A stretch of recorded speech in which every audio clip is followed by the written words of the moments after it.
informação de que houve uma certa liberalidade de reencarnação no planeta como última oportunidade. Vocês já ouviram isso? Já ouviram isso? Última oportunidade reencarnatória nesse planeta, não é? E aí foi permitido que espíritos muito atrasados pudessem ter essa última oportunidade que Jesus ofereceu, não é? Então a gente vê que existem espíritos comprometidos com o seu passado, porque eu acho que todos nós aqui tivemos algum tipo de recalque de infância. Todos nós tivemos. Um probleminha lá, o pai era muito nervoso, violento, tinha lá algum tipo de problema, mas a gente venceu. Mas por que a gente venceu? Porque de uma certa forma a gente já tinha um outro entendimento. Então, quando se fala, né, que o espírito fragilizado, ele veio numa família, não favoreceu, não ajudou, não fez, não aconteceu, também ajuda, obviamente que ajuda. Mas no fundo, tem o problema do personalismo, né? Porque cada um tem uma personalidade, cada um tem uma forma de ser, cada um tem um nível de evolução. Cada um tem um nível de evolução, não é isso? Então, hoje, a gente sabe que existem espíritos comprometidos com as leis, muito comprometidos, demais comprometidos. Porque aqui fala, né, enquanto uma gota de sangue correr no planeta por conta da violência de alguém, a gente ainda não é? Agora vocês imaginam quanto que nós já fizemos de coisa errada, não é? Quanto de problema a gente tem no arcabouço espiritual, na mente da gente? Quanto que a gente tem de coisas que precisam ser resolvidas, sanadas, melhoradas? Tem um livrinho que é muito interessante, que fala, a Inquisição, sobre a Inquisição. Em nome de Jesus, a gente esticava as pessoas até matar, arrancava a língua fora, fazia umas coisas assim que eu vou te contar, viu? Terrível. E aí mostra a encarnação de um dos delatores da Inquisição, que ele teve uma moça que ele salvou dentro de um convento que ela ia ser morta, ele salvou, deixou ela fugir. E aí depois ele se apaixonou por ela, e a moça falou umas coisas muito significativas para ele, em nome de Jesus. Falou, como que isso aqui pode ser de Jesus? Vocês estão matando as pessoas, Jesus é amor. Como que vocês podem querer corrigir as pessoas se Jesus passou por aqui e deixou os ensinos não se aprende de uma hora para outra? Então ela foi assim meio que minando os pilares que ele tinha daquela ideia da Inquisição, porque eles queriam que todo mundo fosse espírito evoluído, né? Era um negócio assim interessante. Bom, enfim, ele desencarnou, a moça desencarnou na frente, ele desencarnou, e aí ele precisou de uma outra encarnação. Aí ele teve uma encarnação breve na figura de uma moça. Olha só, ele foi um espírito feminino, né? Desencarnou, nasceu como uma mulher e só viveu até uns 16 anos, mais ou menos 17 anos, porque a Inquisição pegou ele também, né? Então ele sentiu um pouquinho na pele o que ele delatava às pessoas, que as pessoas sentiam, né? Então é assim, sei lá, falasse qualquer coisa que estava num códex lá, pronto, já era condenado. O tribunal só tinha acusação e juiz, não tinha defesa, olha só. Porque eles disseram que ali não tinha necessidade de defesa, porque a pessoa já era condenada, né? É dizer assim, que Jesus ia curar o cachorro dele, por exemplo. Se fosse agora, meu Deus do céu, a Inquisição matava todo mundo. Porque ele está cheio de gente, criaram até um centro espírita para cachorro. Meu Deus do céu, se fosse hoje, então falar assim, Jesus, ajuda o meu cachorrinho aqui, pronto, já era considerado herege. Olha só, matava o cara por causa disso. Não podia comer carne de porco de jeito nenhum. Eram umas coisas assim tão sem propósito, né? Tão sem propósito. E aí a gente viu que ele tinha um comprometimento. Aí veio outra encarnação, 15, 20 anos, aí volta para lá. E agora? Agora temos que continuar saudando as dívidas, né? Saudando. E muitas vezes a gente chega aqui e de repente, por qualquer motivo, a gente mergulha no nosso passado interior. E aí o que a gente quer? Fugir, né? Fugir o tempo inteiro da gente mesmo, né? Porque pensa assim, meu Deus do céu. Mas é porque a gente não conhece Jesus, porque se conhecesse a gente sabia qual que é a fórmula. Prática do bem. Por pior que você tenha sido, pratica o bem, pronto. Vai ter problema? Vai, mas vai atenuar muito. Vai atenuar demais. A gente não faz isso. A gente fica perdido, né? Na verdade, eu acho que falta um pouquinho da nossa ajuda para essas pessoas com relação à religião. Vocês já repararam como a religião é combatida? Inclusive nesses meios, porque eles querem curar os doentes só com química, outra química, só com outra química, psicologia. Aí quando alguém fala, a gente precisa ter religiosidade, não roda. Agora está rodando, mas não rodava. Não tem necessidade. Cada um tem que escolher o que quer ser, ele não aceita, ele isso e aquilo. Mas sem espiritualidade, não vai.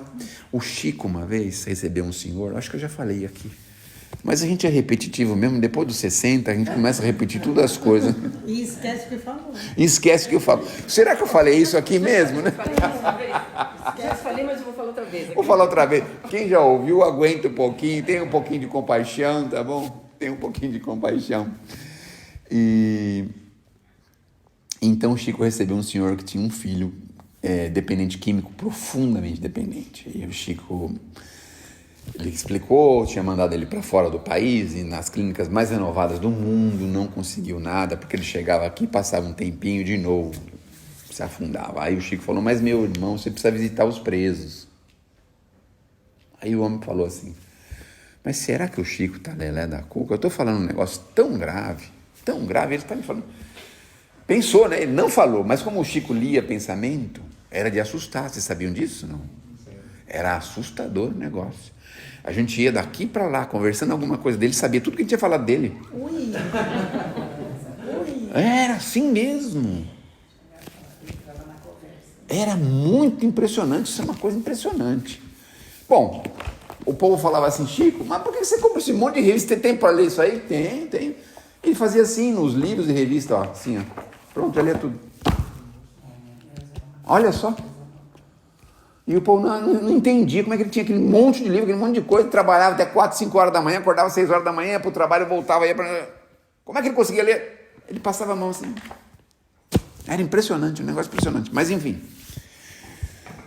Aí ele falou assim, eu não tô lelé não, meu filho. O que acontece é o seguinte... Eu acho que foi esse termo que ele usou, acho que foi, não sei se vem esse termo, mas foi mais ou menos esse. Não tô lelé não, meu filho, acontece o seguinte, se você vai visitar um preso na cadeia, o preso na cadeia tem um espírito que tem muita afinidade, que é ajudar ele muito, mas não pode ir porque não tem o corpo de carne. Aí você vai lá e tenta convencer ele de ser melhor. É o que a mãe, o pai, o irmão, a esposa, um filho faria que não está mais aqui. Aí ele vê que você entrou lá e falou isso para ele, ele fala assim, nossa, ele está fazendo o que eu gostaria de ter feito. Ele fica grato a você. Sabe o que ele faz? Fala assim, como é que eu posso fazer para ajudar ele?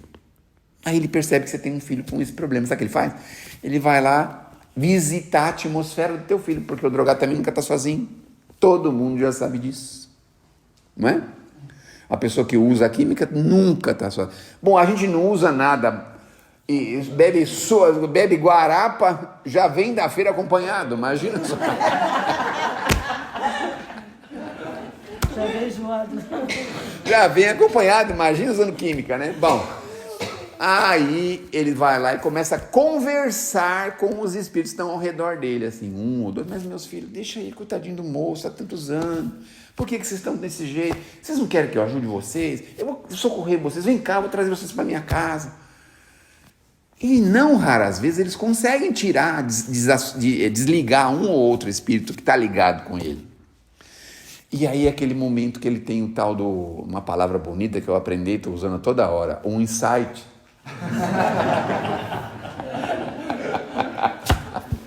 Aí ele tem aquele insight assim, né? Cai a ficha, né? Aquele negócio assim.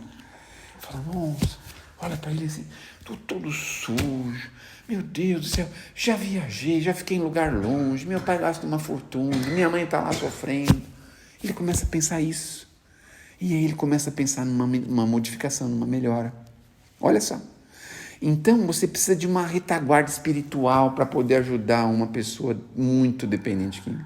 É uma retaguarda muito forte que precisa ter. Agora, não é assim, você não consegue assalariar, você não consegue, quanto que vocês querem para ajudar aí no mundo espiritual? Não tem como fazer isso. O Bitcoin, eu acho que não funciona lá, né? A moeda digital, né? Não funciona. E o que funciona? É só você se tornar credor, através do que o que os espíritos não param de falar para a gente, o tempo inteiro.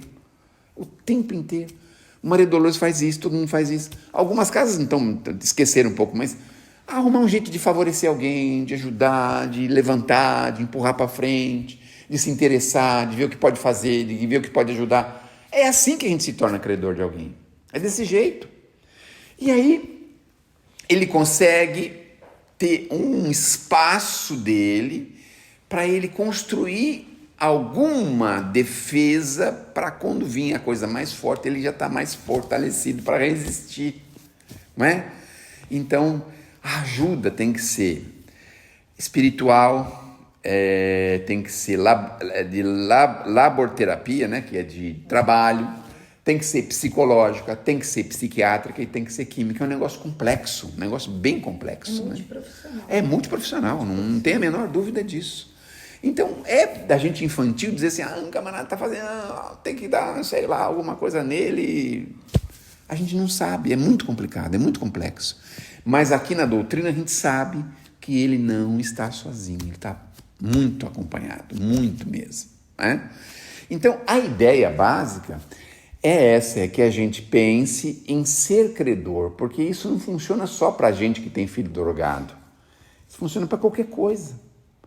Então, se você trabalha para o bem, o Emmanuel fala isso claramente, facilmente. Ele fala assim para a gente: todo bem que nós praticarmos em algum lugar será o nosso advogado em qualquer parte.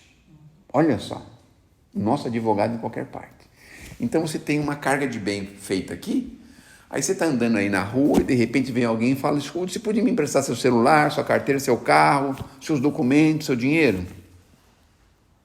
Aí você tem um advogado e fala assim: olha para trás, seu besta, estão atrás de você. O camarada começa a ter medo de que tem alguém atrás dele. Aí ele sai correndo, sozinho. Sabe, dando um exemplo, sabe? Porque você tem mérito, você tem advogados da sua causa. Então você não vai resistir, criar problema, essas coisas. Não, você tem mérito. As coisas se resolvem quando a gente tem mérito. Está com uma doença grave. Uma doença grave.